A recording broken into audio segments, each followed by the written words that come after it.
ਨਵਜੋਤ ਸਿੰਘ ਸਿੱਧੂ ਦੇ ਵੱਲੋਂ ਰਾਜਾ ਵੜਿੰਗ ਅਤੇ ਪ੍ਰਤਾਪ ਸਿੰਘ ਬਾਜਵਾ ਦੀਆਂ ਉਮੀਦਾਂ ਦੇ ਉੱਪਰ ਪਾਣੀ ਫੇਰ ਦਿੱਤਾ ਗਿਆ ਹੈ। ਕਿਵੇਂ ਤੇ ਕਿਉਂ ਗੱਲਬਾਤ ਇਸ ਦੇ ਉੱਪਰ ਕਰਾਂਗੇ, ਕਿਉਂਕਿ ਇਸ ਤੋਂ ਬਾਅਦ ਹੁਣ ਪੰਜਾਬ ਕਾਂਗਰਸ ਦੇ ਵਿੱਚ ਵੱਡੀ ਹਲਚਲ ਹੋਈ ਹੈ। ਕਿਵੇਂ ਇਸ ਦੇ ਉੱਪਰ ਗੱਲਬਾਤ ਕਰਾਂਗੇ। ਤੇ ਉਧਰ ਰਾਜਪਾਲ ਬਨਵਾਰੀ ਲਾਲ ਪੁਰੋਹਿਤ ਦੀ ਸੁਖਪਾਲ ਸਿੰਘ ਖਹਿਰਾ ਗ੍ਰਿਫਤਾਰੀ ਮਾਮਲੇ ਦੇ ਵਿੱਚ ਐਂਟਰੀ ਹੋ ਚੁੱਕੀ ਹੈ। ਕਿਵੇਂ ਤੇ ਕਿਉਂ ਹੋਈ ਐਂਟਰੀ, ਇਹ ਗੱਲਬਾਤ ਇਸ ਦੇ ਉੱਪਰ ਕਰਾਂਗੇ। ਤੇ ਉਧਰ ਗੱਲਬਾਤ ਕਰਾਂਗੇ ਰਾਹੁਲ ਗਾਂਧੀ ਦੀ, ਜਿਹੜੇ ਕਿ ਅੱਜ ਇੱਕ ਦਿਨਾਂ ਦੌਰੇ ਦੇ ਉੱਪਰ ਪੰਜਾਬ ਦੇ ਵਿੱਚ ਆ ਰਹੇ ਨੇ, ਲੇਕਿਨ ਉਹ ਕੋਈ ਵੀ ਸਿਆਸੀ ਪ੍ਰੋਗਰਾਮ ਨਹੀਂ ਕਰ ਰਹੇ, ਨਾ ਹੀ ਉਹਨਾਂ ਦੀ ਸੀਨੀਅਰ ਕਾਂਗਰਸੀ ਲੀਡਰਾਂ ਦੇ ਨਾਲ ਕਿਸੇ ਤਰੀਕੇ ਨਾਲ ਕੋਈ ਮੁਲਾਕਾਤ ਦਾ ਪ੍ਰੋਗਰਾਮ ਹੈ। ਫਿਰ ਇਸ ਜੋ ਦੌਰਾ ਹੈ ਉਸ ਦੇ ਅਸਲ ਮਾਇਨੇ ਕੀ ਨੇ, ਕਿਸ ਮਕਸਦ ਦੇ ਨਾਲ ਰਾਹੁਲ ਗਾਂਧੀ ਪੰਜਾਬ ਦੇ ਵਿੱਚ ਆ ਰਹੇ ਨੇ, ਗੱਲਬਾਤ ਇਸ ਦੇ ਉੱਪਰ। ਤੇ ਉਧਰ ਪੰਚਾਇਤਾਂ ਨੂੰ ਭੰਗ ਕਰਨਾ ਦਾ ਮਾਮਲਾ ਜਿਹੜਾ ਪੰਜਾਬ ਸਰਕਾਰ ਦੇ ਗਲੇ ਦੀ ਹੱਡੀ ਬਣ ਰਿਹਾ ਹੈ। ਹੁਣ ਬਰਖਾਸਤ ਸਕੱਤਰ ਨੂੰ ਬਹਾਲ ਕਰਨ ਤੋਂ ਬਾਅਦ ਪੰਜਾਬ ਸਰਕਾਰ ਤੋਂ ਇਸ ਪੂਰੇ ਮਾਮਲੇ ਦੇ ਸੰਬੰਧ ਦੇ ਵਿੱਚ ਸਪਸ਼ਟੀਕਰਨ ਮੰਗਿਆ ਗਿਆ ਕਿ ਆਖਰ ਇਸ ਪਿੱਛੇ ਦੋਸ਼ੀ ਕੌਣ ਹੈ, ਕਿਸ ਦੇ ਵੱਲੋਂ ਇਹ ਸਪਸ਼ਟੀਕਰਨ ਮੰਗਿਆ ਗਿਆ। ਗੱਲਬਾਤ ਇਸ ਦੇ ਉੱਪਰ ਵੀ ਕਰਾਂਗੇ। ਸਤਿ ਸ਼੍ਰੀ ਅਕਾਲ, ਮੈਂ ਲਖਵਿੰਦਰ ਸਿੰਘ ਮਾਨ ਤੇ ਤੁਸੀਂ ਦੇਖ ਰਹੇ ਹੋ ਖਬਰ ਸਵੇਰ। ਇਹਨਾਂ ਸਾਰੀਆਂ ਖਬਰਾਂ ਦੇ ਉੱਪਰ ਵਿਸਥਾਰ ਦੇ ਨਾਲ ਚਰਚਾ ਕਰਨ ਦੇ ਲਈ ਮੇਰੇ ਨਾਲ ਨੇ ਪ੍ਰੋਫੈਸਰ ਮਨਜੀਤ ਸਿੰਘ ਅਣਖੀ ਜੀ। ਸਭ ਤੋਂ ਪਹਿਲਾਂ ਸਵਾਗਤ ਕਰ ਲੈਂਦੇ ਹਾਂ। ਅਣਖੀ ਜੀ, ਸਵਾਗਤ ਹੈ ਪ੍ਰੋਗਰਾਮ 'ਚ। ਬਹੁਤ ਬਹੁਤ ਸ਼ੁਕਰੀਆ ਮਾਨ ਸਾਹਿਬ। ਅਣਖੀ ਜੀ, ਪਿਛਲੇ ਲੰਮੇ ਸਮੇਂ ਤੋਂ ਜਦੋਂ ਤੋਂ INDIA ਅਲਾਇੰਸ ਬਣਿਆ ਹੈ, ਪੰਜਾਬ ਦੇ ਵਿੱਚ ਸਥਿਤੀ ਸਪਸ਼ਟ ਨਹੀਂ ਹੋ ਸਕੀ ਕਿ ਪੰਜਾਬ ਕਾਂਗਰਸ ਇਸ ਅਲਾਇੰਸ ਦੇ ਨਾਲ ਮਿਲ ਕੇ ਚੱਲੇਗੀ, ਕਿਉਂਕਿ ਲਗਾਤਾਰ LOP ਲੀਡਰ ਦੀ ਗੱਲ ਕਰੀਏ ਜਾਂ ਫਿਰ ਪੰਜਾਬ ਕਾਂਗਰਸ ਪ੍ਰਧਾਨ ਦੀ ਗੱਲ ਕਰੀਏ, ਲਗਾਤਾਰ ਇਸ ਅਲਾਇੰਸ ਨੂੰ ਡਿਨਾਈ ਕਰਦੇ ਆਏ ਨੇ। ਈਵਨ ਕਿ LOP ਲੀਡਰ ਦਾ ਬਾਰ-ਬਾਰ ਜਨਤਕ ਤੌਰ ਤੇ ਇਹ ਬਿਆਨ ਵੀ ਦੇ ਚੁੱਕੇ ਨੇ ਕਿ ਅਸੀਂ 13 ਦੀਆਂ 13 ਸੀਟਾਂ ਤੇ ਲੜਾਂਗੇ। ਲੇਕਿਨ ਕੱਲ ਨਵਜੋਤ ਸਿੰਘ ਸਿੱਧੂ ਦੇ ਇੱਕ ਬਿਆਨ ਤੋਂ ਬਾਅਦ ਲੱਗਦਾ ਵੀ LOP ਲੀਡਰ ਅਤੇ ਪ੍ਰਧਾਨ ਸਾਹਿਬ ਦੀਆਂ ਉਮੀਦਾਂ ਤੇ ਪਾਣੀ ਫਿਰਦਾ ਨਜ਼ਰ ਆ ਰਿਹਾ, ਜਿਨ੍ਹਾਂ ਨੂੰ ਉਮੀਦਾਂ ਇਹ ਸੀ ਕਿ ਪੰਜਾਬ ਕਾਂਗਰਸ ਇਕੱਲੇ ਤੌਰ ਤੇ ਚੋਣਾਂ ਲੜੇਗੀ, ਪੰਜਾਬ ਦੇ ਵਿੱਚ ਅਲਾਇੰਸ ਹੋਏਗਾ ਹੀ ਨਹੀਂ, ਗੱਠਜੋੜ ਹੋਏਗਾ ਨਹੀਂ। ਕਿਵੇਂ ਦੇਖ ਰਹੇ ਹੋ ਉਸ ਬਿਆਨ ਨੂੰ? ਕਿੰਨਾ ਵੱਡਾ ਝਟਕਾ LOP ਲੀਡਰ ਅਤੇ ਆਪਾਂ ਪ੍ਰਧਾਨ ਸਾਹਿਬ ਲਈ ਕਹਿ ਸਕਦੇ ਹਾਂ, ਤੇ ਕਿੰਨੀ ਵੱਡੀ ਹਲਚਲ ਇਸ ਬਿਆਨ ਤੋਂ ਬਾਅਦ ਜੋ ਗੱਠਜੋੜ ਦੇ ਪੱਖ ਦੇ ਵਿੱਚ ਕੱਲ ਨਵਜੋਤ ਸਿੰਘ ਸਿੱਧੂ ਦਾ ਬਿਆਨ ਆਇਆ, ਉਸ ਤੋਂ ਬਾਅਦ ਕਿੱਡੀ ਹਲਚਲ ਦੇਖ ਰਹੇ ਹੋ ਪੰਜਾਬ ਕਾਂਗਰਸ ਦੇ ਵਿੱਚ? ਜੀ ਮਾਨ ਸਾਹਿਬ, ਤੁਸੀਂ ਆਪਣੀ ਭੂਮਿਕਾ ਦੇ ਵਿੱਚ ਗੱਠਜੋੜ ਤੋਂ ਲੈ ਕੇ ਪੰਜਾਬ ਕਾਂਗਰਸ ਦੀ ਦੁਚਿੱਤੀ ਦੀ ਸਥਿਤੀ ਦਾ ਵਰਣਨ ਕੀਤਾ ਕਿ ਜਦੋਂ ਦਾ ਇੰਡੀਆ ਅਲਾਇੰਸ ਬਣਿਆ ਉਦੋਂ ਤੋਂ ਲੈ ਕੇ ਹੁਣ ਤੱਕ ਪੰਜਾਬ ਕਾਂਗਰਸ ਦੀ ਇਸ ਗੱਠਜੋੜ ਦੇ ਪ੍ਰਤੀ ਜਿਹੜੀ ਸੋਚ ਆ ਉਹ ਨਕਾਰਾਤਮਕ, ਨੈਗੇਟਿਵ ਆ। ਹਮੇਸ਼ਾ ਉਹ ਕਹਿੰਦੇ ਨੇ ਕਿ ਅਸੀਂ ਗੱਠਜੋੜ ਨਹੀਂ ਕਰਦਾ, ਅਸੀਂ ਚੋਣਾਂ ਜਿਹੜੀਆਂ ਨੇ ਆਪਣੇ ਇਕੱਲੇ ਪੱਧਰ ਤੇ ਜਿਹੜੀਆਂ ਲੜਨੀਆਂ ਨੇ। ਇਸ ਮਸਲੇ ਦੇ ਉੱਤੇ ਵਿਰੋਧੀ ਧਿਰ ਦੇ ਨੇਤਾ ਪ੍ਰਤਾਪ ਸਿੰਘ ਬਾਜਵਾ, ਪੰਜਾਬ ਕਾਂਗਰਸ ਦੇ ਪ੍ਰਧਾਨ ਰਾਜਾ ਵੜਿੰਗ ਜਾਂ ਹੋਰ ਜ਼ਿਆਦਾ ਲੀਡਰਸ਼ਿਪ, ਜਿਹੜੀ ਮੈਂ ਜ਼ਿਆਦਾ ਕਹਿ ਰਿਹਾ, ਜ਼ਿਆਦਾ ਲੀਡਰਸ਼ਿਪ ਇਸ ਹੱਕ 'ਚ ਆ ਕਿ ਜਿਸ ਤਰੀਕੇ ਨਾਲ ਆਮ ਆਦਮੀ ਪਾਰਟੀ ਦੀ ਸਰਕਾਰ ਨੇ ਬੀਤੇ ਦਿਨਾਂ 'ਚ ਭ੍ਰਿਸ਼ਟਾਚਾਰ ਜਾਂ ਕਰਪਸ਼ਨ ਦੇ ਮੁੱਦੇ ਨੂੰ ਲੈ ਕੇ ਉਹਨਾਂ ਤੇ ਸਕੰਜਾ ਕੱਸਿਆ, ਤਾਂ ਉਸ ਸੰਦਰਭ 'ਚ ਉਹ ਕਹਿੰਦੇ ਆ ਕਾਂਗਰਸ ਦੀ, ਜਿਹੜੇ ਪੰਜਾਬ ਕਾਂਗਰਸ ਦੀ ਇਕਾਈ ਆ, ਕਿ ਸਾਨੂੰ ਕਿਸੇ ਵੀ ਸੂਰਤ ਵਿੱਚ ਇਹਨਾਂ ਨਾਲ ਗੱਠਜੋੜ ਜਿਹੜਾ ਉਹ ਨਹੀਂ ਕਰਨਾ ਚਾਹੀਦਾ, ਬਲਕਿ ਇਕੱਲੇ ਦਮ ਤੇ 13 ਦੀਆਂ 13 ਸੀਟਾਂ ਤੇ ਉੱਤੇ ਚੋਣ ਜਿਹੜੀ ਲੜਨੀ ਚਾਹੀਦੀ ਹੈ। ਪੰਜਾਬ ਕਾਂਗਰਸ ਦੀ ਇਸ ਗੱਲ ਨੂੰ ਇਸ ਗੱਲ ਉੱਤੇ ਹੋਰ ਉਦੋਂ ਬਲ ਮਿਲਿਆ ਜਦੋਂ ਸੁਖਪਾਲ ਸਿੰਘ ਖਹਿਰੇ ਨੂੰ ਜਲਾਲਾਬਾਦ ਜਿਹੜੀ ਪੁਲਿਸ ਆ ਉਹ NDPC ਐਕਟ ਦੇ ਤਹਿਤ ਗ੍ਰਿਫਤਾਰ ਕਰ ਲੈਂਦੀ ਹੈ। ਤਾਂ ਇਹ ਲੱਗਦਾ ਸੀ ਇਹ ਸਿਖਰ ਹੈ ਉਸ ਵੇਲੇ ਪੰਜਾਬ ਕਾਂਗਰਸ ਔਰ ਆਮ ਆਦਮੀ ਪਾਰਟੀ ਦੇ ਵਿਚਕਾਰ ਗੱਠਜੋੜ ਦੇ ਟੁੱਟਣ ਦਾ ਮੁੱਖ ਕਾਰਨ ਇਹੋ ਬਣੇਗਾ ਜਾਂ ਇਹੋ ਬਣ ਸਕਦਾ, ਔਰ ਬਲਦੀ ਤੇ ਤੇਲ ਉੱਤੇ ਪਾਉਣ ਵਾਲਾ ਇਹ ਕੰਮ ਬਣੇਗਾ। ਕਿਉਂਕਿ ਉਦਣ ਜਿਸ ਦਿਨ ਸੁਖਪਾਲ ਸਿੰਘ ਖਹਿਰੇ ਨੂੰ ਅਰੈਸਟ ਕੀਤਾ ਜਾਂਦਾ, ਪ੍ਰਤਾਪ ਸਿੰਘ ਬਾਜਵਾ, ਸੁਖਜਿੰਦਰ ਸਿੰਘ ਰੰਧਾਵਾ, ਰਾਜਾ ਵੜਿੰਗ, ਤ੍ਰਿਪਤ ਰਜਿੰਦਰ ਸਿੰਘ, ਭਾਵ ਕਾਂਗਰਸ ਦੀ ਜਿਹੜੀ ਸਮੁੱਚੀ ਲੀਡਰਸ਼ਿਪ ਆ ਉਹ ਇਸ ਗ੍ਰਿਫਤਾਰੀ ਦਾ ਵਿਰੋਧ ਕਰਦੀ ਆ, ਤਾਂ ਫਿਰ ਕੁਦਰਤੀ ਤੌਰ ਤੇ ਔਰ ਰਾਜਪਾਲ ਸਾਹਿਬ ਨੂੰ ਵੀ ਮਿਲਦੀ ਹੈ, ਤਾਂ ਰਾਜਪਾਲ ਸਾਹਿਬ ਜਾ ਕੇ ਇਸ ਸਾਰੇ ਮਸਲੇ ਦੀ ਜਾਂਚ ਕਰਾਉਣ ਦੀ ਸਿਫਾਰਿਸ਼ ਵੀ ਕਰਦੀ ਆ। ਤਾਂ ਉਸ ਤੋਂ ਬਾਅਦ ਜਿਹੜੀਆਂ ਸਥਿਤੀਆਂ ਜਿਹੜੀਆਂ ਪੈਦਾ ਹੋਈਆਂ, ਉਹਦੇ ਤੋਂ ਤਾਂ ਸਾਫ਼ ਇਹੋ ਲੱਗਦਾ ਕਿ ਪੰਜਾਬ ਕਾਂਗਰਸ ਜਿਹੜੀ ਆ ਜਾਂ ਕਾਂਗਰਸ ਪਾਰਟੀ ਜਿਹੜੀ ਆ, ਕਾਂਗਰਸ ਪਾਰਟੀ ਤੇ ਆਪਾਂ ਗੱਲ ਬਾਅਦ ਚ ਕਰਦੇ ਕਿ ਪੰਜਾਬ ਕਾਂਗਰਸ ਇਸ ਮੁੱਦੇ ਤੇ ਕਦੇ ਵੀ ਕਾਂਗਰਸ ਦੀ ਹਾਈ ਕਮਾਂਡ ਨਾਲ ਸਹਿਮਤ ਜਿਹੜੀ ਆ ਉਹ ਨਹੀਂ ਹੋਏਗੀ, ਬਲਕਿ ਇਕੱਲੇ ਹੀ ਗੱਠਜੋੜ ਤੇ ਆਪਣੀਆਂ ਚੋਣਾਂ ਲੜੇਗੀ ਜਿਹੜੀ। ਹੁਣ ਕੱਲ ਆਪਣੇ ਨਵਜੋਤ ਸਿੰਘ ਸਿੱਧੂ ਹੋਣਾ ਦਾ ਇੱਕ ਬਿਆਨ ਆਉਂਦਾ। ਹੁਣ ਇਸ ਗੱਠਜੋੜ ਦੇ ਹੱਕ ਦੇ ਵਿੱਚ ਹੁਣ ਤੱਕ ਦੋ ਵਿਅਕਤੀ ਪੂਰਨ ਤੌਰ ਤੇ ਜਿਹੜਾ ਜ਼ੋਰ ਆ ਉਹ ਲਾ ਰਹੇ। ਇੱਕ ਲੁਧਿਆਣੇ ਦੇ ਰਮਨੀਤ ਸਿੰਘ ਬਿੱਟੂ ਜਿਹੜੇ ਲੋਕ ਸਭਾ ਮੈਂਬਰ ਨੇ, ਦੂਜੇ ਪਾਸੇ ਨਵਜੋਤ ਸਿੰਘ ਸਿੱਧੂ ਹੋਣਾ ਦਾ ਬਿਆਨ ਆਇਆ ਨਵਜੋਤ ਸਿੰਘ ਸਿੱਧੂ ਹੋਰਾਂ ਨੇ ਸਪਸ਼ਟ ਰੂਪ ਚ ਕਿਹਾ ਕਿ ਜਿਹੜਾ ਇੰਡੀਆ ਅਲਾਈਅੰਸ ਆ ਬਹੁਤ ਉੱਚਾ ਪਹਾੜ ਹੈਗਾ, ਤਾਂ ਇੱਥੋਂ ਦੀਆਂ ਜਿਹੜੀਆਂ ਘਟਨਾਵਾਂ ਨੇ ਉੱਥੋਂ ਤੱਕ ਨਹੀਂ ਪਹੁੰਚ ਸਕਦੀਆਂ। ਔਰ ਦੇਸ਼ ਦੇ ਵਿੱਚ ਜੇਕਰ ਲੋਕਤੰਤਰ ਨੂੰ ਬਚਾਉਣਾ ਤਾਂ ਫਿਰ ਉਸ ਵੱਡੇ ਪਹਾੜ ਦਾ ਹਿੱਸਾ ਬਣ ਕੇ ਹੀ ਚੋਣਾਂ ਜਿਹੜੀਆਂ ਉਹ ਲੜੀਆਂ ਜਾ ਸਕਦੀਆਂ ਨੇ, ਜਾਂ ਚੋਣਾਂ ਲੜਨੀਆਂ ਚਾਹੀਦੀਆਂ ਨੇ। ਇਹ ਆਪਣੇ ਆਪ ਦੇ ਵਿੱਚ ਬੜਾ ਵੱਡਾ ਬਿਆਨ ਆ, ਔਰ ਇਹ ਬਿਆਨ ਕੱਲ ਹੀ ਨਹੀਂ ਆਇਆ, ਉਸ ਤੋਂ ਪਹਿਲਾਂ ਵੀ ਨਵਜੋਤ ਸਿੰਘ ਸਿੱਧੂ ਦੇ ਇਸ ਗੱਠਜੋੜ ਦੇ ਸੰਬੰਧੀ ਬਿਆਨ ਆਉਂਦੇ ਰਹੇ ਆ। ਉਹਨਾਂ ਨੇ ਇੰਨੀ ਗੱਲ ਕਹੀ ਕਿ ਕਾਂਗਰਸ ਹਾਈਕਮਾਨ ਦੇ ਨਿਰਦੇਸ਼ਾਂ ਦੇ ਅਨੁਸਾਰ ਜੋ ਵੀ ਫੈਸਲਾ ਹੋਏਗਾ ਉਸ ਨੂੰ ਮੈਂ ਸਵੀਕਾਰ ਕਰਾਂਗਾ, ਔਰ ਸਾਰਿਆਂ ਨੂੰ ਉਹ ਫੈਸਲਾ ਜਿਹੜਾ ਸਵੀਕਾਰ ਕਰਨਾ ਚਾਹੀਦਾ ਆ। ਹੁਣ ਐਨ ਉਸ ਸਮੇਂ ਜਦੋਂ ਇੱਕ ਪਾਸੇ ਸਮੁੱਚੀ ਕਾਂਗਰਸ ਸੁਖਪਾਲ ਸਿੰਘ ਖਹਿਰੇ ਦੇ ਮੁੱਦੇ ਤੇ ਇਹਨਾਂ ਗੱਠਜੋੜ ਦੇ ਖਿਲਾਫ ਆ, ਉਹੋ ਜਿਹੀ ਸਥਿਤੀ ਦੇ ਵਿੱਚ ਜਦੋਂ ਨਵਜੋਤ ਸਿੱਧੂ ਦਾ ਬਿਆਨ ਆਉਂਦਾ ਤਾਂ ਸਾਫ਼ ਆ ਕਿ ਪੰਜਾਬ ਕਾਂਗਰਸ ਦੇ ਵਿੱਚ ਇਸ ਮੁੱਦੇ ਨੂੰ ਲੈ ਕੇ ਅਜੇ ਤੱਕ ਵੀ ਦੋ ਰਹਿਮਾਂ ਜਿਹੜੀਆਂ ਉਹ ਬਣੀਆਂ ਹੋਈਆਂ ਨੇ। ਤੇ ਇਹ ਦੋ ਰਹਿਮਾਂ ਜਿਹੜੀਆਂ ਨੇ ਇਹ ਰਵਨੀਤ ਸਿੰਘ ਬਿੱਟੂ ਦੇ ਸੰਦਰਭ ਦੇ ਵਿੱਚ ਵੀ ਆਪਾਂ ਕਹਿ ਸਕਦੇ ਕਿ ਉਹਨਾਂ ਦਾ ਬਿਆਨ ਵੀ ਇਸੇ ਤਰੀਕੇ ਨਾਲ ਆਇਆ। ਜਿਸ ਦਿਨ ਸੁਖਪਾਲ ਸਿੰਘ ਖਹਿਰੇ ਦੀ ਗ੍ਰਿਫਤਾਰੀ ਹੁੰਦੀ ਹੈ ਤਾਂ ਉਸ ਦਿਨ ਇਸ ਤਰ੍ਹਾਂ ਲੱਗਦਾ ਸੀ ਕਿ ਜਿਸ ਤਰ੍ਹਾਂ ਮਲਕਾ ਰਾਜਨ ਖੜਗੇ ਦੀ ਸਟੇਟਮੈਂਟ ਆਈ, ਆਪਾਂ ਹੀ ਮੈਂ ਤੁਹਾਡੇ ਨਾਲ ਪ੍ਰੋਗਰਾਮ ਕੀਤਾ ਸੀ ਤਾਂ ਉਹਨਾਂ ਨੇ ਕਿਹਾ ਕਿ ਇਹੋ ਜਿਹੀਆਂ ਚੀਜ਼ਾਂ ਵਧੀਕੀਆਂ ਨੂੰ ਬਰਦਾਸ਼ਤ ਨਹੀਂ ਕੀਤਾ ਜਾ ਸਕਦਾ। ਤਾਂ ਉਸ ਤੋਂ ਬਾਅਦ ਇਸ ਤਰ੍ਹਾਂ ਲੱਗਦਾ ਕਿ ਸ਼ਾਇਦ ਉੱਪਰ ਦੇ ਅਲਾਈਅੰਸ ਦਾ ਜਿਹੜਾ ਹੋਇਆ ਕੌਮੀ ਪੱਧਰ ਤੇ ਉਹਦੇ ਵਿੱਚ ਵੀ ਤਰੇੜਾਂ ਆ ਗਈਆਂ, ਜਾਂ ਕੋਈ ਨਾ ਕੋਈ ਇਹੋ ਜਿਹੀ ਜਿਹੜੀ ਸਥਿਤੀ ਆ ਉਹ ਸਾਹਮਣੇ ਆ ਸਕਦੀ ਹੈ। ਪਰ ਐਨ ਉਸੇ ਸਮੇਂ ਅਰਵਿੰਦ ਕੇਜਰੀਵਾਲ ਦੀ ਸਟੇਟਮੈਂਟ ਆ ਜਾਂਦੀ ਹੈ ਕਿ ਨਹੀਂ, ਅਸੀਂ ਇਸ ਗੱਠਜੋੜ ਦਾ ਹਿੱਸਾ ਬਣਿਆ ਰਹਾਂਗੇ, ਅਸੀਂ ਰਲ ਕੇ ਚੋਣਾਂ ਲੜਾਂਗੇ। ਭਾਵ ਚਾਹੇ ਉਹ ਕੌਮੀ ਪੱਧਰ ਤੇ ਕਾਂਗਰਸ ਹੈ, ਚਾਹੇ ਉਹ ਆਮ ਪਾਰਟੀ ਆ, ਤੇ ਚਾਹੇ ਹੁਣ ਨਵਜੋਤ ਸਿੰਘ ਸਿੱਧੂ ਹੋਣੀ ਹੈ।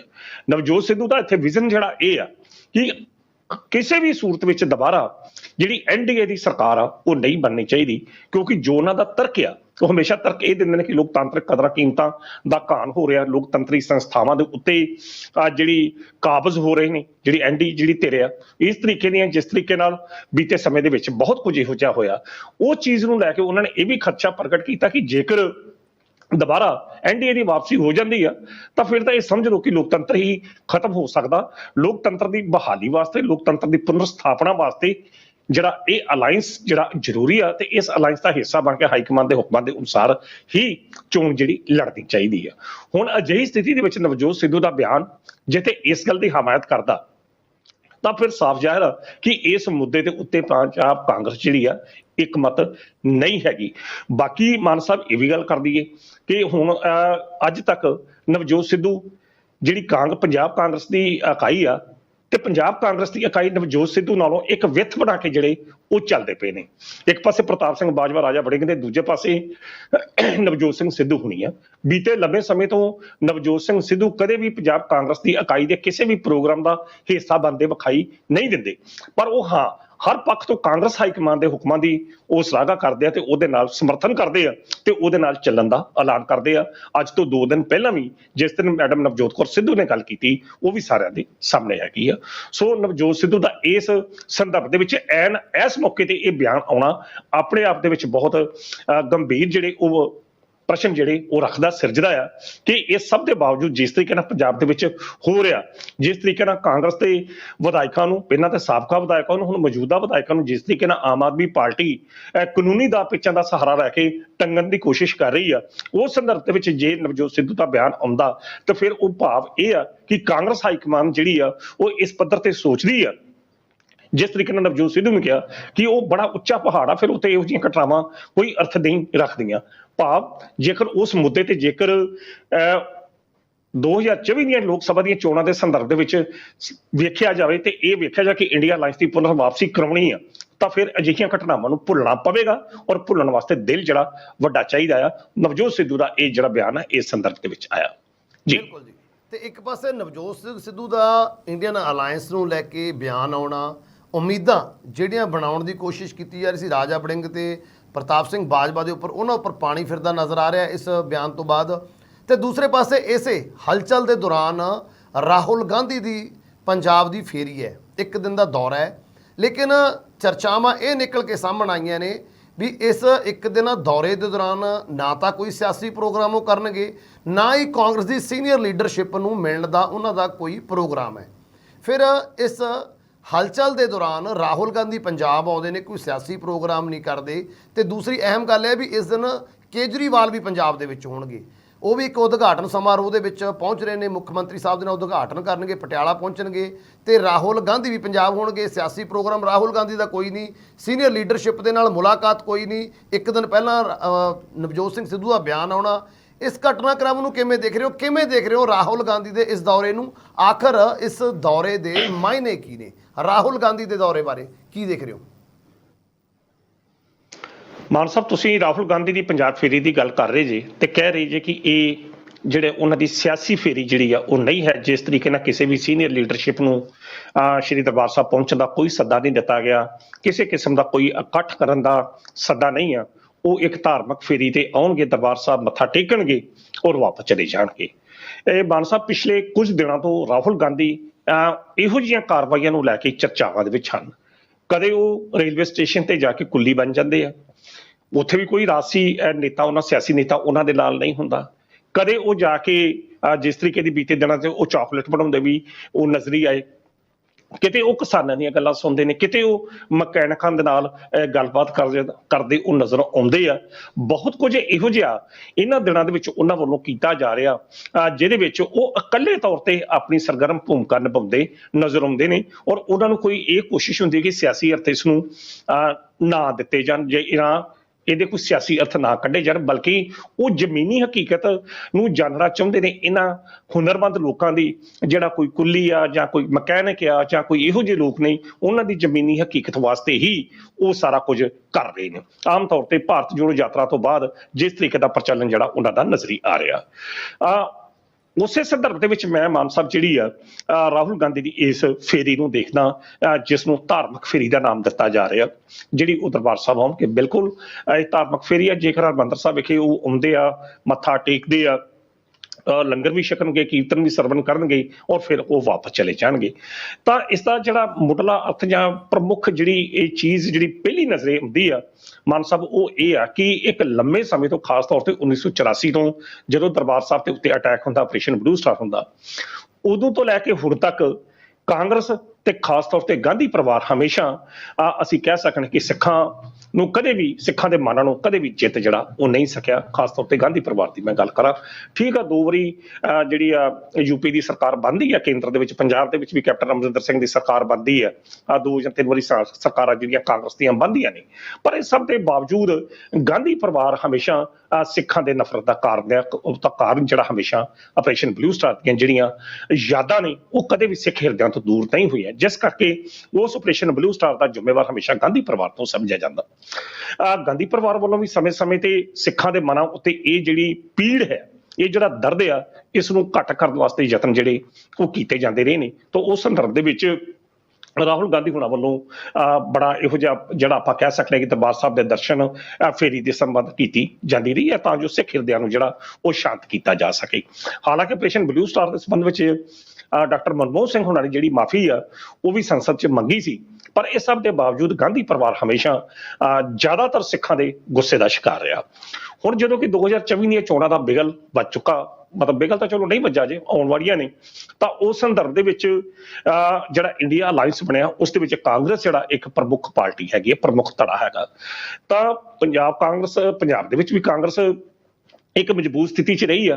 ਤਾਂ ਕਾਂਗਰਸ ਉਸ ਪ੍ਰਸੰਗ ਦੇ ਵਿੱਚ ਜਾਂ ਵੱਖ-ਵੱਖ ਭਾਰਤ ਦੇ ਹਿੱਸਿਆਂ ਵਿੱਚ ਜਿੱਥੇ ਸਿੱਖ ਵਸਦੇ ਨੇ, ਉਹਨਾਂ ਹਿੱਸਿਆਂ ਵਿੱਚ ਸਿੱਖਾਂ ਦੇ ਮਨਾਂ ਨੂੰ ਅੰਦਰੂਨੀ ਜਿਹੜਾ ਗੁੱਸਾ ਆ ਜਾਂ ਪੀੜ ਆ ਉਸ ਨੂੰ ਘੱਟ ਕਰਨ ਦੇ ਸੰਦਰਭ ਦੇ ਵਿੱਚ ਇਹ ਜਿਹੜੀ ਫੇਰੀ ਆ ਇਹ ਉਹਨਾਂ ਵੱਲੋਂ ਕੀਤੀ ਜਾ ਰਹੀ ਆ, ਤਾਂ ਜੋ ਇਹ ਦਰਸਾਇਆ ਜਾ ਸਕੇ ਜਾਂ ਇਹ ਸਿੱਧ ਕੀਤਾ ਜਾ ਸਕੇ ਕਿ ਹਾਂ ਭਈ ਗਾਂਧੀ ਪਰਿਵਾਰ ਵੀ ਸਿੱਖੀ ਨੂੰ ਪੂਰਨ ਤੌਰ ਤੇ ਸਮਰਪਿਤ ਹੈ, ਸਿੱਖ ਭਾਵਨਾਵਾਂ ਦੀ ਉਹ ਕਦਰ ਕਰਦਾ। ਬੀਤੇ ਵਿੱਚ ਜੋ ਹੋ ਗਿਆ ਉਹ ਤਾਂ ਦੁਬਾਰਾ ਉਸ ਨੂੰ ਠੀਕ ਨਹੀਂ ਕੀਤਾ ਜਾ ਸਕਦਾ, ਪਰ ਹਾਂ ਭਵਿੱਖ ਵਿੱਚ ਕਦੇ ਵੀ ਕੁਝ ਅਜਿਹਾ ਨਾ ਹੋਵੇ, ਇਸ ਵਾਸਤੇ ਗਾਂਧੀ ਪਰਿਵਾਰ ਜਿਹੜਾ ਉਹ ਹਮੇਸ਼ਾ ਇਸ ਗੱਲ ਵਾਸਤੇ ਵਚਨਬੱਧ ਆ।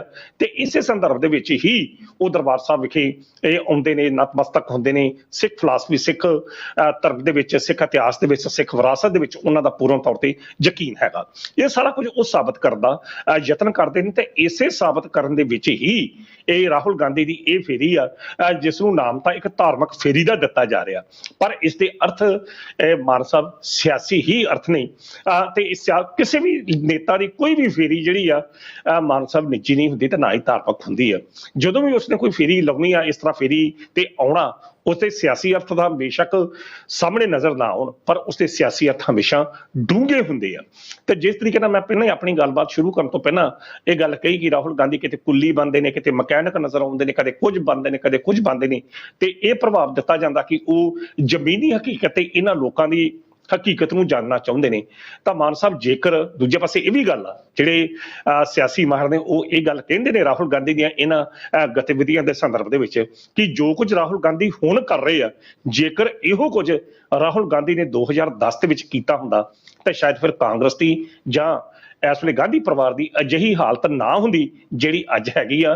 ਕਿਉਂਕਿ ਉਸ ਵਕਤ 2000 ਜਦੋਂ ਸਰਕਾਰ ਯੂਪੀ ਦੀ ਬਣਦੀ ਆ ਤਾਂ ਉਹ ਡਾਕਟਰ ਮਨਮੋਹਨ ਸਿੰਘ ਹੁਣੀ 2 ਵਾਰੀ ਜਦੋਂ ਭਾਰਤ ਦੇ ਪ੍ਰਧਾਨ ਮੰਤਰੀ ਬਣਦੇ ਆ ਤਾਂ ਇਸ ਰਾਹੁਲ ਗਾਂਧੀ ਨੇ ਡਾਕਟਰ ਮਨਮੋਹਨ ਸਿੰਘ ਦੀ ਜਿਸ ਤਰੀਕੇ ਨਾਲ ਪੱਗ ਨੂੰ ਉਛਾਲਿਆ ਜਾਂ ਜਿਸ ਤਰੀਕੇ ਨਾਲ ਉਹਨੂੰ ਸਮੇਂ-ਸਮੇਂ ਤੇ ਬੇਇੱਜ਼ਤ ਕਰਦੇ ਨੇ, ਤਾਂ ਉਹਦਾ ਜਿਹੜਾ ਪ੍ਰਭਾਵ ਆ ਉਹ ਅੱਜ ਤੱਕ ਲੋਕ ਯਾਦ ਆ, ਲੋਕਾਂ ਨੂੰ ਅੱਜ ਤੱਕ ਉਹ ਸਾਰੀਆਂ ਗਤੀਵਿਧੀਆਂ ਯਾਦ ਨੇ ਜੋ ਅੱਜ ਰਾਹੁਲ ਗਾਂਧੀ ਹੁਣੀ ਕਰ ਰਹੇ। ਜੇਕਰ ਉਸ ਵਕਤ ਤੱਕ ਕੀਤਾ ਗਿਆ ਹੁੰਦਾ ਇਹਨਾਂ ਵੱਲੋਂ ਤਾਂ ਸ਼ਾਇਦ ਫਿਰ ਰਾਹੁਲ ਗਾਂਧੀ ਦੀ ਇਹ ਤਸਵੀਰ ਜਿਹੜੀ ਅੱਜ ਉਹ ਬਣਾਉਣ ਦੀ ਕੋਸ਼ਿਸ਼ ਕਰ ਰਹੇ ਆ, ਇਹ ਤਸਵੀਰ ਸ਼ਾਇਦ ਉਹਨਾਂ ਦੀ ਪਹਿਲਾਂ ਬਣ ਚੁੱਕੀ ਹੁੰਦੀ ਤੇ ਕਾਂਗਰਸ ਅੱਜ ਇੱਕ ਚੰਗੇ ਹਾਲਾਤਾਂ ਦੇ ਵਿੱਚ ਹੁੰਦੀ।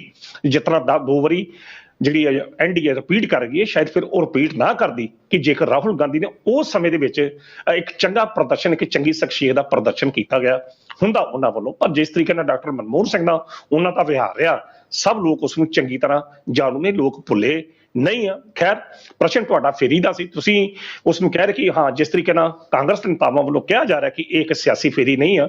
ਠੀਕ ਆ, ਸਿਆਸੀ ਫੇਰੀ ਤਾਂ ਨਹੀਂ, ਪਰ ਇਸ ਦੇ ਸਿਆਸੀ ਅਰਥ ਬੜੇ ਡੂੰਘੇ ਨੇ ਜਿਹੜੇ ਸਮਾਂ ਪਾ ਕੇ ਜ਼ਰੂਰ ਸਾਹਮਣੇ ਆਉਣਗੇ। ਬਿਲਕੁਲ ਸਰ, ਬਿਲਕੁਲ। ਤੇ ਦੂਸਰੇ ਪਾਸੇ ਹੁਣ ਆਪਾਂ ਗੱਲ ਕਰ ਲੈਂਦੇ ਆਂਗੇ ਰਾਜਪਾਲ ਸਾਹਿਬ ਦੀ, ਕਿਉਂਕਿ ਪਿਛਲੇ ਦਿਨੀ ਜਿਸ ਤਰੀਕੇ ਨਾਲ ਪੰਜਾਬ ਦੀ ਸਿਆਸਤ ਦੇ ਵਿੱਚ ਵੱਡਾ ਭੁਚਾਲ ਆਇਆ ਹੋਇਆ ਸੀ ਸੁਖਪਾਲ ਸਿੰਘ ਖਹਿਰਾ ਦੀ ਗ੍ਰਿਫਤਾਰੀ ਨੂੰ ਲੈ ਕੇ, ਉਸ ਦੇ ਵਿੱਚ ਹੁਣ ਰਾਜਪਾਲ ਸਾਹਿਬ ਦੀ ਵੀ ਐਂਟਰੀ ਹੋ ਚੁੱਕੀ ਹੈ।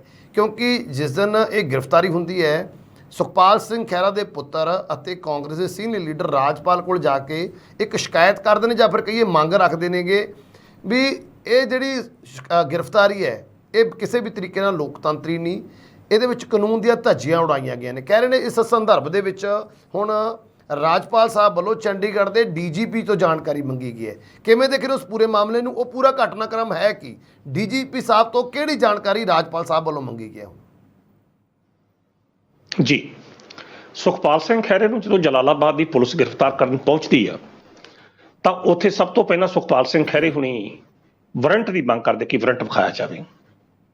ਪੁਲਿਸ ਵੱਲੋਂ ਵਾਰੰਟ ਜਿਹੜਾ ਨਹੀਂ ਦਿਖਾਇਆ ਜਾਂਦਾ, ਉਹ ਕਹਿੰਦੇ ਕਿ ਤੁਹਾਡੀ ਗ੍ਰਿਫਤਾਰੀ ਆ, ਤੁਹਾਡੇ ਖਿਲਾਫ ਰਿਪੋਰਟ ਆ। ਤਾਂ ਫਿਰ ਉਹ ਦੂਜਾ ਨੁਕਤਾ ਇਹ ਠੁੰਦੇ ਆ ਕਿ ਤੁਹਾਡਾ ਨਾਲ ਚੰਡੀਗੜ੍ਹ ਪੁਲਿਸ ਜਿਹੜੀ ਆ ਉਹ ਨਾਲ ਕਿਉਂ ਨਹੀਂ, ਕਿਉਂਕਿ ਚੰਡੀਗੜ੍ਹ ਇਸ ਵੇਲੇ ਯੂਨਿਟੀ ਟੈਰੀਟਰੀ ਆ ਔਰ ਉਸ ਦੇ ਜਿਹੜੀ ਨਿਗਰਾਨ ਪ੍ਰਸ਼ਾਸਕ ਨੇ ਉਹ ਬਨਵਾਰੀ ਲਾਲ ਪ੍ਰੋਹਤ ਨੇ। ਤਾਂ ਇੱਕ ਦੂਜੇ ਰਾਜ ਦੀ ਪੁਲਿਸ ਅਗਰ ਯੂਟੀ ਦੇ ਵਿੱਚ ਐਂਟਰ ਕਰਦੀ ਹੈ ਤਾਂ ਉੱਥੋਂ ਦੀ ਪੁਲਿਸ ਨੂੰ ਇਨਫਾਰਮ ਕਰਨਾ ਹੋਵੇਗਾ। ਤਾਂ ਉਹਨਾਂ ਪੁਲਿਸ ਦੇ ਜਿਹੜੇ ਅਧਿਕਾਰੀ ਨੇ ਲੋਕਲ ਪੁਲਿਸ ਦੇ, ਉਹਨਾਂ ਨੂੰ ਉੱਥੇ ਨਾਲ ਉਹਨਾਂ ਦੀ ਸ਼ਮੂਲੀਅਤ ਜਿਹੜੀ ਹੋਣੀ ਜ਼ਰੂਰੀ ਹੁੰਦੀ ਹੈ, ਜੋ ਕਾਨੂੰਨੀ ਦਾਅਪੇਚ ਕਹਿੰਦੇ ਨੇ। ਤੇ ਇਹੋ ਹੀ ਗੱਲ ਸੁਖਪਾਲ ਸਿੰਘ ਖਹਿਰਾ ਹੁਣੀ ਠੁੰਦੇ ਨੇ। ਪਰ ਪੰਜਾਬ ਪੁਲਿਸ ਦੀਆਂ ਇਹ ਧੱਕੇਸ਼ਾਹੀਆਂ ਮਾਨ ਸਾਹਿਬ ਇਹ ਕੋਈ ਨਵੀਆਂ ਨਹੀਂ ਆ। ਚਲੋ ਗੱਲ ਆਪਣੀ ਲੰਬੀ ਹੋ ਜਾਣੀ ਆ, ਆਪਾਂ ਕਰਨਾ ਬੰਦਾ ਨਹੀਂ। ਇਹੋ ਜਿਹੀਆਂ ਧੱਕੇਸ਼ਾਹੀਆਂ ਪੰਜਾਬ ਪੁਲਿਸ ਦੀਆਂ ਬੀਤੇ ਦੌਰ 'ਚ ਅੱਜ ਤੋਂ 30 ਸਾਲ ਪਹਿਲਾਂ, ਜਦੋਂ ਖਾਸ ਤੌਰ ਤੇ ਬੇਅੰਤ ਸਿੰਘ ਔਰ KPS ਗਿੱਲ ਦਾ ਜ਼ਮਾਨਾ ਸੀ, ਉਦੋਂ ਤਾਂ ਚੰਡੀਗੜ੍ਹ ਕੀ, ਉਦੋਂ ਤਾਂ ਮੱਧ ਪ੍ਰਦੇਸ਼, ਮਹਾਰਾਸ਼ਟਰ, ਕਲਕੱਤੇ ਵਰਗੇ ਸ਼ਹਿਰਾਂ 'ਚ ਵੀ ਜਾ ਕੇ ਪੁਲਿਸ ਬੰਦੇ ਮਾਰ ਕੇ ਚੁੱਕ ਕੇ ਲੈ ਆਉਂਦੀ ਹੁੰਦੀ ਸੀ। ਤਾਂ ਬਹੁਤ ਕੁਝ ਇਦਾਂ ਦਾ ਹੁੰਦਾ ਰਿਹਾ ਤੇ ਲੋਕਲ ਪੁਲਿਸ ਨੂੰ ਕਦੇ ਇਨਫਾਰਮ ਵੀ ਨਹੀਂ ਕੀਤਾ ਜਾਂਦਾ ਸੀ, ਉਹਨਾਂ ਨੂੰ ਪਤਾ ਵੀ ਨਹੀਂ ਸੀ ਹੁੰਦਾ। ਤਾਂ ਫਿਰ ਉਸ ਸੰਦਰਭ 'ਚ ਮੈਨੂੰ ਯਾਦ ਆ ਕਿ ਫਾਰੂਕ ਅਬਦੁੱਲੇ ਨੇ ਜੰਮੂ ਕਸ਼ਮੀਰ ਵਿੱਚ ਪੰਜਾਬ ਪੁਲਿਸ ਦੀ ਐਂਟਰੀ ਜਿਹੜੀ ਆ ਬੈਨ ਕਰ ਦਿੱਤੀ ਸੀ। ਫਿਰ ਇਸੇ ਤਰ੍ਹਾਂ ਕਲਕੱਤੇ ਦੇ ਵਿੱਚ ਇੱਕ ਬਸ਼ੀਰਾ ਜਿਹੜਾ ਅੱਤਵਾਦੀ ਸੀ ਮਾਰਿਆ ਗਿਆ, ਜਾਂ ਪੰਜਾਬ ਪੁਲਿਸ ਨੇ ਉਹਨੂੰ ਮਾਰਿਆ। ਤਾਂ ਜਿਸ ਤਰੀਕੇ ਨਾਲ ਫਿਰ ਪੰਜਾਬ ਪੁਲਿਸ ਜਾਂ ਪੰਜਾਬ ਸਰਕਾਰ ਸੁਪਰੀਮ ਕੋਰਟ ਤੱਕ ਗਈ ਜਾਂ ਉਹਨਾਂ ਦੇ ਅਧਿਕਾਰੀਆਂ ਨੂੰ ਸਜ਼ਾਵਾਂ ਹੋਈਆਂ, ਉਹ ਇੱਕ ਬੀਤਿਆ ਇਤਿਹਾਸ ਹੈਗਾ। ਸੋ ਪੰਜਾਬ ਪੁਲਿਸ ਦੀ ਇਹ ਇੱਕ ਸੁਭਾਅ ਆ ਕੰਮ ਕਰਨ ਦਾ, ਜਿਸ ਤਰੀਕੇ ਨਾਲ ਕਹਿ ਸਕਦੇ ਆ ਕਿ ਉਹ ਕਾਨੂੰਨ ਨੂੰ ਛਿੱਕੇ ਤੇ ਟੰਗ ਕੇ ਇਹ ਕਾਰਵਾਈਆਂ ਉਹ ਕਰਦੇ ਆ। ਤੇ ਇਸ ਸੰਦਰਭ ਦੇ ਵਿੱਚ ਸੁਖਪਾਲ ਸਿੰਘ ਖਹਿਰੇ ਦੀ ਗ੍ਰਿਫਤਾਰੀ ਨੂੰ ਵੇਖਿਆ ਜਾ ਸਕਦਾ ਕਿ ਚੰਡੀਗੜ੍ਹ ਦੀ ਜਿਹੜੀ ਪੁਲਿਸ ਜਿਹੜੀ ਸੀ ਉਹ ਨਾਲ ਹੋਣੀ ਚਾਹੀਦੀ ਸੀ। ਖੈਰ, ਤੁਸੀਂ ਮੈਨੂੰ ਅਗਲਾ ਜਿਹੜਾ ਪ੍ਰਸ਼ਨ ਇਸ ਸੰਦਰਭ 'ਚ ਕੀਤਾ ਉਹ ਇਹ ਆ ਕਿ ਰਾਜਪਾਲ ਸਾਹਿਬ ਹੋਣਾ ਨੇ ਕੀ ਰੋਲ ਆ ਜਾਂ ਉਹਨਾਂ ਨੇ ਕਿਹੜੀ ਜਾਣਕਾਰੀ ਮੰਗੀ ਹੈ। ਜਿਸ ਦਿਨ ਸੁਖਪਾਲ ਸਿੰਘ ਖਹਿਰੇ ਦੀ ਗ੍ਰਿਫਤਾਰੀ ਹੁੰਦੀ ਹੈ, ਸ਼ਾਮ ਨੂੰ ਪੰਜਾਬ ਕਾਂਗਰਸ ਦਾ ਵਫਦ ਤੇ ਦੂਜੇ ਪਾਸੇ ਸੁਖਪਾਲ ਖਹਿਰਾ ਦਾ ਬੇਟਾ ਜਿਹੜਾ ਮਹਿਤਾਬ ਖਹਿਰੇ ਨੇ ਉਹ ਰਾਜਪਾਲ ਸਾਹਿਬ ਨੂੰ ਮਿਲਦੇ ਆ। ਤਾਂ ਉੱਥੇ ਜਾ ਕੇ ਇਹ ਜਿਹੜੇ ਨੁਕਤੇ ਮੈਂ ਪਹਿਲਾਂ ਗੱਲ ਕੀਤੀ ਆ ਕਿ ਪੰਜਾਬ ਪੁਲਿਸ ਦੀ ਆਪ ਹੁਦਰੀਆਂ ਦੀ, ਕਿ ਪੰਜਾਬ ਪੁਲਿਸ ਕਿਸ ਤਰੀਕੇ ਦੇ ਨਾਲ ਯੂਟੀ ਦੇ ਵਿੱਚੋਂ ਇੱਕ ਚੁਣੇ ਹੋਏ ਨੁਮਾਇੰਦੇ ਨੂੰ यूटी ਦੀ ਪੁਲਿਸ ਨੂੰ ਦੱਸਿਆ ਬੇੜਾ ਚੁੱਕ ਕੇ ਲੈ ਜਾਂਦੀ ਹੈ। ਤੇ ਕਹਿੰਦੇ ਨੇ ਹੁਣ ਜੋ ਸੂਤਰਾਂ ਤੋਂ ਜਾਣਕਾਰੀ ਸਾਡੇ ਤੱਕ ਪਹੁੰਚੀ ਹੈ, ਰਾਜਪਾਲ ਸਾਹਿਬ ਬਨਵਾਰੀ ਲਾਲ ਪੁਰੋਹਿਤ ਜਿਹੜੇ ਚੰਡੀਗੜ੍ਹ ਦੇ ਐਡਮਿਨਿਸਟ੍ਰੇਟਰ ਨੇ, ਉਹਨਾਂ ਨੇ ਚੰਡੀਗੜ੍ਹ ਪੁਲਿਸ ਦੇ ਡੀਜੀਪੀ ਨੂੰ ਇਹ ਪੁੱਛਿਆ ਕਿ ਤੁਹਾਡੇ ਨੋਟਿਸ ਦੇ ਵਿੱਚ ਇਹ ਕੁਝ ਹੈਗਾ ਕਿ ਜਲਾਲਾਬਾਦ ਦੀ ਪੁਲਿਸ ਉੱਥੇ ਚੰਡੀਗੜ੍ਹ ਆ ਰਹੀ ਹੈ ਤੇ ਉਹਨਾਂ ਨੇ ਇਹ ਫਲਾਣੇ ਬੰਦੇ ਨੂੰ ਅਰੈਸਟ ਕਰਨਾ। ਤੇ ਜੋ ਹੁਣ ਡੀਜੀਪੀ ਦਫ਼ਤਰਾਂ ਤੋਂ ਜਾਂ ਜੋ ਸਾਡੇ ਸੂਤਰਾਂ ਤੋਂ ਜਾਣਕਾਰੀ ਸਾਡੇ ਤੱਕ ਪਹੁੰਚੀ ਹੈ, ਉਹਦੇ ਅਨੁਸਾਰ ਡੀਜੀਪੀ ਸਾਹਿਬ ਨੇ ਇਹ ਇੰਕਸ਼ਾਫ ਕੀਤਾ ਕਿ ਉਹਨਾਂ ਨੂੰ ਇਸ ਗੱਲ ਦੀ ਇੰਟੀਮੇਸ਼ਨ ਸੀ ਕਿ ਜਿਹੜੀ ਪੰਜਾਬ ਪੁਲਿਸ ਆ ਉਹ ਚੰਡੀਗੜ੍ਹ ਦੇ ਵਿੱਚ ਐਂਟਰ ਕਰ ਰਹੀ ਆ ਤੇ ਉਹਨਾਂ ਨੇ ਕੋਈ ਕਾਰਵਾਈ ਜਿਹੜੀ ਕਰਨੀ ਹੈ। ਪਰ ਹੁਣ ਸਵਾਲ ਇੱਥੇ ਇਹ ਪੈਦਾ ਹੁੰਦਾ ਕਿ ਜੇ ਇੰਟੀਮੇਸ਼ਨ ਸੀ ਤਾਂ ਫਿਰ ਉਸ ਵਕਤ ਚੰਡੀਗੜ੍ਹ ਪੁਲਿਸ ਦੇ ਅਧਿਕਾਰੀ ਪੰਜਾਬ ਪੁਲਿਸ ਦਾ ਕਿਉਂ ਨਾ ਗਏ? ਡੀਜੀਪੀ ਦਫ਼ਤਰ ਵੱਲੋਂ ਜੇਕਰ ਇਹ ਜਾਣਕਾਰੀ ਜੋ ਸਾਹਮਣੇ ਆ ਰਹੀ ਹੈ ਕਿ ਇੰਟੀਮੇਸ਼ਨ ਸੀ, ਤਾਂ ਫਿਰ ਕੁਦਰਤੀ ਤੌਰ ਤੇ ਸਵਾਲ ਇਹ ਉੱਠਦਾ ਕਿ ਉਸ ਵਕਤ ਪੰਜਾਬ ਪੁਲਿਸ ਨਾਲ ਚੰਡੀਗੜ੍ਹ ਪੁਲਿਸ ਕਿਉਂ ਨਾ ਗਈ, ਜਾਂ ਫਿਰ ਪੰਜਾਬ ਪੁਲਿਸ ਨੇ ਚੰਡੀਗੜ੍ਹ ਪੁਲਿਸ ਨੂੰ ਆਪਣੇ ਨਾਲ ਕਿਉਂ ਨਾ ਖੜਿਆ। ਹਾਲਾਂਕਿ ਜਾਣ ਸਮੇਂ ਜਦੋਂ ਸੁਖਪਾਲ ਸਿੰਘ ਖਹਿਰੇ ਨੂੰ ਗ੍ਰਿਫਤਾਰ ਕਰ ਲਿਆ ਜਾਂਦਾ ਤਾਂ ਉਸ ਵੇਲੇ ਜਾਂਦਾ ਸਮੇਂ ਥਾਣਾ ਨੰਬਰ 3 ਦੇ ਵਿੱਚ ਜਾ ਕੇ ਇਨਫੋਰਮੇਸ਼ਨ ਦੇ ਦਿੱਤੀ ਜਾਂਦੀ, ਕਾਗਜ਼ੀ ਕਾਰਵਾਈ ਕਰ ਲਈ ਜਾਂਦੀ ਆ ਕਿ ਹਾਂ ਭਾਈ ਅਸੀਂ ਇਹ ਬੰਦੇ ਨੂੰ ਲੈ ਚੱਲੇ ਹਾਂ। ਪਰ ਪ੍ਰਸ਼ਨ ਇਹ ਉੱਠਦਾ ਕਿ ਜਦੋਂ ਪੰਜਾਬ ਪੁਲਿਸ ਉੱਥੇ ਪਹੁੰਚਦੀ ਹੈ, ਇੰਟੀਮੇਸ਼ਨ ਸੀ, ਤਾਂ ਫਿਰ ਚੰਡੀਗੜ੍ਹ ਪੁਲਿਸ ਉਹਦਾ ਨਾਲ ਉਦੋਂ ਕਿਉਂ ਨਾ ਗਈ, ਜਾਂ ਪੰਜਾਬ ਪੁਲਿਸ ਨੇ ਮੰਗ ਕਿਉਂ ਨਾ ਕੀਤੀ ਕਿ ਸਾਡਾ ਤਾਂ ਲੋਕਲ ਪੁਲਿਸ ਹੋਣੀ ਚਾਹੀਦੀ ਆ। ਇਹ ਆਪਣੇ ਮਨ ਸਾਹਿਬ ਬੜਾ ਵੱਡਾ ਝੋਲ ਹੈਗਾ। ਖੈਰ, ਰਾਜਪਾਲ ਸਾਹਿਬ ਨੂੰ ਇਹ ਜਾਣਕਾਰੀ ਮਿਲ ਗਈ ਆ, ਹੁਣ ਇਹ ਵੇਖਣਾ ਹੋਵੇਗਾ ਕਿ ਇਹਦੇ ਵਿੱਚ ਅਸਲ ਦੋਸ਼ੀ ਹੈ ਕੌਣ, ਕੀ ਪੰਜਾਬ ਪੁਲਿਸ ਆ। ਜੇਕਰ ਪੰਜਾਬ ਪੁਲਿਸ ਨੇ ਇੰਟੀਮੇਸ਼ਨ ਦਿੱਤੀ ਕਿ ਲਿਖਤੀ ਪੱਧਰ ਤੇ ਦਿੱਤੀ ਤੇ ਜ਼ਬਾਨੀ ਦਿੱਤੀ, ਜੇ ਲਿਖਤੀ ਪੱਧਰ ਤੇ ਦਿੱਤੀ ਤਾਂ ਫਿਰ ਕਾਰਵਾਈ ਕਿਉਂ ਨਹੀਂ ਹੋਈ। ਪ੍ਰਸ਼ਨ ਇਹ ਵੀ ਪੈਦਾ ਹੁੰਦਾ ਕਿ ਚੰਡੀਗੜ੍ਹ ਪੁਲਿਸ ਤੇ ਪੰਜਾਬ ਪੁਲਿਸ ਕੀ ਆਪਸ ਦੇ ਵਿੱਚ ਮਿਲ ਕੇ ਕੰਮ ਕਰ ਰਹੀਆਂ ਸਨ। ਸੋ ਇਹ ਕੁਝ ਮਹੱਤਵਪੂਰਨ ਪ੍ਰਸ਼ਨ ਨੇ ਜਿਹੜੇ ਰਾਜਪਾਲ ਸਾਹਿਬ ਨੇ ਹੁਣ ਡੀਜੀਪੀ ਸਾਹਿਬ ਕੋਲੋਂ ਜਾਣਕਾਰੀ ਮੰਗੀ ਆ, ਔਰ ਜਿਹੜੀ ਜਾਣਕਾਰੀ ਅਸੀਂ ਦੇ ਰਹੇ ਹਾਂ ਇਹ ਸਾਨੂੰ ਆਪਣੇ ਸੂਤਰਾਂ ਤੋਂ ਮਿਲੀ ਆ, ਜਿਹੜੀ ਆਪਣਾ ਦਰਸ਼ਕਾਂ ਦੇ ਨਾਲ ਹੀ ਸਾਂਝੀ ਕਰਦੇ ਕਿ ਇਹ ਕੁਝ ਵਾਪਰਿਆ। ਹੁਣ ਖੈਰ ਜਦੋਂ ਕਾਗਜ਼ੀ ਪੱਤਰੀ ਤੌਰ ਤੇ ਆਏਗੀ ਉਹ ਹੁਣ ਵੇਖਣਾ ਹੋਵੇਗਾ ਕਿ ਉਹਦੇ ਵਿੱਚ ਕੀ ਨਿਕਲ ਕੇ ਆਉਂਦਾ। ਬਾਕੀ ਮਾਨ ਸਾਹਿਬ, ਪੰਜਾਬ ਪੁਲਿਸ ਦੀ ਜਿਹੜੀ ਕਾਰਵਾਈ ਗਤੀਵਿਧੀਆਂ ਬੀਤੇ ਦੌਰ ਦੀਆਂ ਰਹੀਆਂ ਨੇ ਉਹ ਇਹੋ ਜਿਹੀਆਂ ਹੀ ਰਹੀਆਂ ਕਿ ਜਿਸ ਤਰੀਕੇ ਨਾਲ ਮੈਂ ਕਲਕੱਤੇ ਦੇ ਵਿੱਚ ਜਿਹੜਾ ਬਸ਼ੀਰਾ ਹੱਤਿਆਕਾਂਡ ਸੀ ਉਹਦੀ ਗੱਲ ਕਰ ਰਿਹਾ ਕਿ ਇੱਥੋਂ ਹੈਲੀਕਾਪਟਰ ਜਾਂਦਾ, 5 ਬੰਦੇ ਜਾਂਦੇ ਪੰਜਾਬ ਪੁਲਿਸ ਦੇ, ਉੱਥੇ ਜਾ ਕੇ ਇਨਕਾਊਂਟਰ ਕੀਤਾ ਜਾਂਦਾ। ਬਸ਼ੀਰਾ ਮੁਹੰਮਦ ਤੇ ਉਹਦੀ ਵਾਈਫ ਜਿਹੜੀ ਆ ਸਮੀਨਾ ਬੇਗਮ, ਉਹਨੂੰ ਇਨਕਾਊਂਟਰ ਕਰਕੇ ਚੁੱਕ ਕੇ ਲੈ ਆਉਂਦੇ ਜਿਹੜੇ ਬੱਬਰ ਖਾਲਸਾ ਦੇ ਅੱਤਵਾਦੀ ਉਸ ਸਮੇਂ 'ਚ ਉਹਨਾਂ ਨੂੰ ਕਿਹਾ ਸੀ। ਸੋ ਬੜਾ ਕੁਝ ਏਦਾਂ ਪੰਜਾਬ ਪੁਲਿਸ ਕਰਦੀ ਰਹੀ ਆ, ਪਰ ਇਹ ਤਾਂ ਹੁਣ ਇੱਕ ਨਵੀਂ ਘਟਨਾ ਸੋਸ਼ਲ ਮੀਡੀਆ ਦੇ ਸਮੇਂ ਦੇ ਵਿੱਚ ਹੁਣ ਅਸਲ 'ਚ ਇਹ ਵੇਖਣਾ ਹੋਵੇਗਾ ਕਿ ਇਹਦੇ ਵਿੱਚ ਅਸਲ ਦੋਸ਼ੀ ਹੈ ਕੌਣ, ਚੰਡੀਗੜ੍ਹ ਪੁਲਿਸ ਆ ਜਾਂ ਪੰਜਾਬ ਪੁਲਿਸ ਆ। ਕਿਉਂਕਿ ਵੇਖਿਆ ਜਾਵੇ ਤਾਂ ਆ ਰਲ ਮਿਲ ਕੇ ਖੇਡੀ ਖੇਡ ਜਿਹੜੀ ਲੱਗਦੀ ਆ, ਕਿਉਂਕਿ ਜੋ ਸੂਤਰਾਂ ਤੋਂ ਜਾਣਕਾਰੀ ਸਾਡੇ ਤੱਕ ਪਹੁੰਚਦੀ ਹੈ। ਜੀ ਬਿਲਕੁਲ ਸਰ, ਬਿਲਕੁਲ ਇਹ ਹੁਣ ਕਲੀਅਰ ਹੋ ਜਾਏਗਾ, ਭਾਵੇਂ ਕਿ ਸੂਤਰਾਂ ਦੇ ਹਵਾਲੇ ਤੋਂ ਖਬਰ ਦਿੱਤੀ ਗਈ ਹੈ, ਲੇਕਿਨ ਅਸਲ ਦੇ ਵਿੱਚ ਰਾਜਪਾਲ ਸਾਹਿਬ ਇਸ ਬਾਰੇ ਕੀ ਗੱਲਬਾਤ ਲੋਕਾਂ ਦੇ ਸਾਹਮਣੇ ਲੈ ਕੇ ਆਉਣਗੇ ਇਹ ਤਾਂ ਹੁਣ ਸਮੇਂ ਦੇ ਬਾਅਦ ਹੀ ਪਤਾ ਲੱਗੇਗਾ। ਤੇ ਉਧਰ ਗੱਲ ਕਰਾਂਗੇ ਪੰਚਾਇਤਾਂ ਨੂੰ ਭੰਗ ਕਰਨ ਮਾਮਲੇ ਦੀ, ਜੋ ਕਿ ਅਜੇ ਤੱਕ ਪੂਰੀ ਤਰੀਕੇ ਨਾਲ ਸ਼ਾਂਤ ਵੀ ਨਹੀਂ ਹੋਇਆ ਸੀ। ਲੇਕਿਨ ਇਸ ਤੋਂ ਪਹਿਲਾਂ ਕਿ ਜਾਂਚ ਇਸ ਮਾਮਲੇ 'ਚ ਕੰਪਲੀਟ ਹੁੰਦੀ, 2 ਉਹ IAS ਅਫਸਰ ਜਿਨ੍ਹਾਂ ਨੂੰ ਇਸ ਮਾਮਲੇ ਦਾ ਦੋਸ਼ੀ ਮੰਨਦੇ ਹੋਏ ਪੰਜਾਬ ਸਰਕਾਰ ਦੇ ਵੱਲੋਂ ਬਰਖਾਸਤ ਕੀਤਾ ਗਿਆ ਸੀ, ਉਹਨਾਂ ਦੇ ਵਿੱਚੋਂ ਸਕੱਤਰ ਕਿਉਂਕਿ ਸਕੱਤਰ ਤੇ ਡਾਇਰੈਕਟਰ 2 IAS ਅਧਿਕਾਰੀ ਬਰਖਾਸਤ ਹੋਏ ਸੀ। ਸਕੱਤਰ ਸਾਹਿਬ ਨੂੰ ਹੁਣ ਬਹਾਲ ਕਰ ਦਿੱਤਾ ਗਿਆ ਤੇ ਉਹ ਫਿਰ ਜੁਆਇਨ ਕਰਨਗੇ ਡਿਊਟੀ ਨੂੰ। ਇਹਦੇ ਉੱਪਰ ਸਵਾਲ ਚੁੱਕੇ ਨੇ ਪ੍ਰਤਾਪ ਸਿੰਘ ਬਾਜਵਾ ਨੇ ਸਵਾਲ ਚੁੱਕੇ ਨੇ ਕਿ ਉਹਨਾਂ ਨੂੰ ਤਾਂ ਸਿਰਫ ਬਲੀ ਦਾ ਬੱਕਰਾ ਬਣਾਇਆ ਗਿਆ ਸੀ। ਜੇਕਰ ਉਹਨਾਂ ਨੂੰ ਬਹਾਲ ਕੀਤਾ ਜਾਂਦਾ, ਬਹਾਲ ਕਰਨ ਦਾ ਮਤਲਬ ਵੀ ਭਾਈ ਉਹਨਾਂ ਨੂੰ ਦੋਸ਼ੀ ਨਹੀਂ ਮੰਨਿਆ ਗਿਆ, ਫਿਰ ਜੇਕਰ ਦੋਸ਼ੀ ਇਹ IAS ਅਧਿਕਾਰੀ ਨਹੀਂ ਸੀ ਤੇ ਫਿਰ ਅਸਲ ਦੋਸ਼ੀ ਕੌਣ ਹੈ? ਇਹ ਸਪਸ਼ਟੀਕਰਨ ਪੰਜਾਬ ਸਰਕਾਰ ਤੋਂ ਪ੍ਰਤਾਪ ਸਿੰਘ ਬਾਜਵਾ ਨੇ ਮੰਗਿਆ ਹੈ। ਕਿਵੇਂ ਦੇਖ ਰਹੇ ਹੋ ਕਿ ਪੰਜਾਬ ਸਰਕਾਰ ਇਸ ਮਾਮਲੇ ਦੇ ਵਿੱਚ ਕੋਈ ਸਪਸ਼ਟੀਕਰਨ ਦੇ ਪਾਏਗੀ ਜਾਂ ਫਿਰ ਨਹੀਂ? ਮਾਨ ਸਾਹਿਬ, ਪੰਚਾਇਤਾਂ ਨੂੰ ਭੰਗ ਕਰਨ ਦੇ ਮੁੱਦੇ ਦੇ ਉੱਤੇ ਪੰਜਾਬ ਸਰਕਾਰ ਦੀ ਜਿੰਨੀ ਬੇਇੱਜ਼ਤੀ ਹੋਈ ਆ ਉਹ ਮੇਰਾ ਨਹੀਂ ਖਿਆਲ ਕਦੇ ਇਤਿਹਾਸ ਵਿੱਚ ਕਿਸੇ ਸਰਕਾਰ ਦੀ ਹੋਈ ਹੋਵੇ। ਪੰਚਾਇਤਾਂ ਨੂੰ ਭੰਗ ਕੀਤਾ ਜਾਂਦਾ ਸਮੇਂ ਤੋਂ ਪਹਿਲਾਂ, ਉਸ ਗੱਲ ਨੂੰ ਲੈ ਕੇ ਜਿਹੜੇ ਯੂਨੀਅਨ ਆ ਉਹ ਹਾਈ ਕੋਰਟ ਪਹੁੰਚਦੀ ਹੈ। ਹਾਈ ਕੋਰਟ ਪੰਜਾਬ ਸਰਕਾਰ ਨੂੰ ਪੁੱਛਦੀ ਆ ਕਿ ਹਾਂ ਭਈ ਦੱਸੋ ਕਿਸ ਆਧਾਰ ਤੇ ਭੰਗ ਕੀਤੀਆਂ ਗਈਆਂ।